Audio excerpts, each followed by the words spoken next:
রাসূল সাল্লাল্লাহু আলাইহি ওয়াসাল্লামের হাদিস অনুসারে কোন রোগের চিকিৎসা নেই?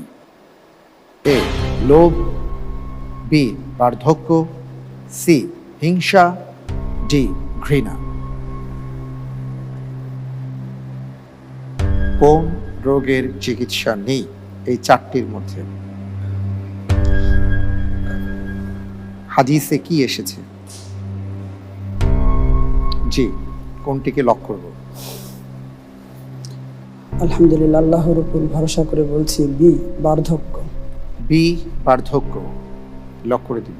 ইনশাআল্লাহ। ফ্রিজ করে দেওয়া হোক বি বার্ধক্য। আপনি কি মনে করেন যে আপনি যে উত্তরটি দিয়েছেন এটা ঠিক আছে? ইনশাআল্লাহ। তাহলে কি কারণে আপনি বার্ধক্যকে পছন্দ করলেন? কথাটা ছিল রাসূল সাল্লাল্লাহু আলাইহি ওয়াসাল্লামের হাদিস অনুসারে।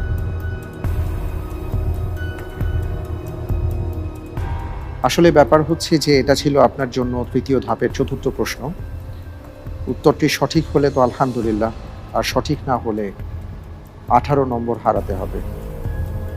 যাই হোক, আপনি চেষ্টা করেছেন, আপনি যে উত্তরটি দিয়েছেন আপনার উত্তরটি সঠিক হয়েছে। আলহামদুলিল্লাহ।